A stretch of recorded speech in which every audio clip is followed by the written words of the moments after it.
சும்மா பெரிய கேமரா. தமிழ்குமரனின் பணிவான வணக்கங்கள். போதையின் பாதை வேண்டாமே, மீளா துயரை தந்திடுமே, தீய போதை என்றிடுமே, தீராத நோய்கள் தந்திடுமே, பாதகம் செய்யும் ஒன் வாழ்க்கை பாலைவனமாயாக்கிடுமே.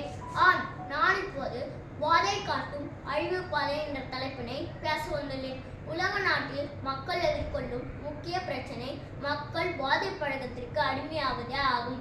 இந்த போதைப் பொருட்கள் மனித வாழ்வை சிதைத்து தனி மனிதன், குடும்பம், சமுதாயம் அனைத்தையும் சீரழிக்கும் ஒரு பெரும் அச்சுறுத்தல் ஆகும்.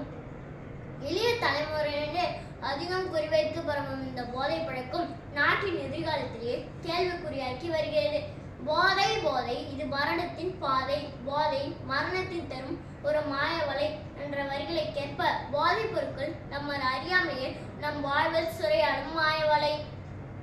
ஆரம்பத்தில் ஒரு சிறு ஆர்வம், பின் ஒரு பழக்கம், இறுதியில் அடிமைத்தனம். மதுபானம், புகையிலை, ஹெராயின், கஞ்சா போன்ற மனிதனை அழிக்க போதைப் பொருட்கள் பல. இவை நிரந்தரமான அழிவையுமே பரிசளிக்கிறது. வாழ்க்கை என்ற பூந்தோட்டம் போதையால் இன்று அது போராட்டம். போதை நாட்டிற்கும் வீட்டிற்கும் கேளிர் என்ற பாடல் வரிகளுக்கேற்ப போதைப் பொருட்களின் பயன்பாடு தனி மனிதனை மட்டும் பாதிப்பதில்லை. இதன் விளைவுகள் குடும்பத்தையும் சமூகத்தையும் நாட்டையும் சீரழிக்கிறது. போதை பழக்கத்தால் இதய நோய்கள், நரம்பு மண்டல குறைபாடுகள் போன்ற உடல்நல பாதிப்புகளும், மனசோர்வு, பதட்டம் போன்ற மனநல பிரச்சனைகளும் ஏற்படும். மேலும் இவை திருட்டு, வன்முறை போன்ற குற்றச் செயல்களுக்கும், கல்வியின்மை, வேலையின்மை போன்ற குடும்ப பொருளாதார நெருக்கடிகளுக்கும் காரணமாகின்றது. ஒவ்வொரு ஆண்டும் ஜூன் மாதம் 26ஆம் தேதி சர்வதேச போதை ஒழிப்பு தினம் அனுசரிக்கப்படுகிறது.